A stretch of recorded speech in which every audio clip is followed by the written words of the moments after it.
দেখো 4 নম্বর প্রশ্নের সমাধান।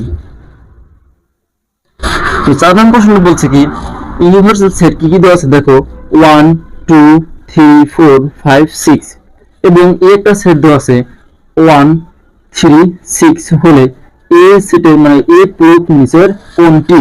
তাহলে এ সেট আমাদের কি হতে পূরক সেট নির্ণয় করতে হবে।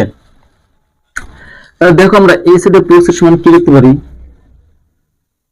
এ পূরক, তাহলে এই পূরক সমান কি লিখতে পারি ইউনিভার্সাল সেট মাইনাস কি লিখতে পারি আমরা এ।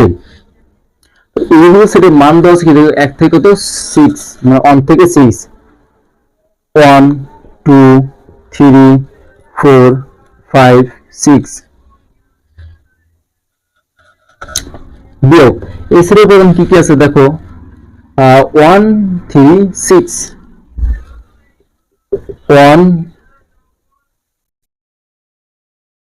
3 6 ইকুয়াল। তো দেখো আমরা কি করব এই যে এই সেটটা থেকে সেটে গেল বিয়োগ করব। দেখো এই সেটে কি কি আছে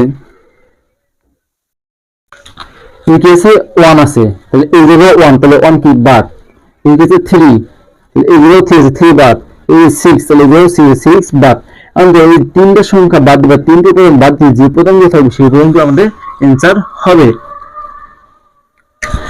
অ্যানসার কি আমাদের 2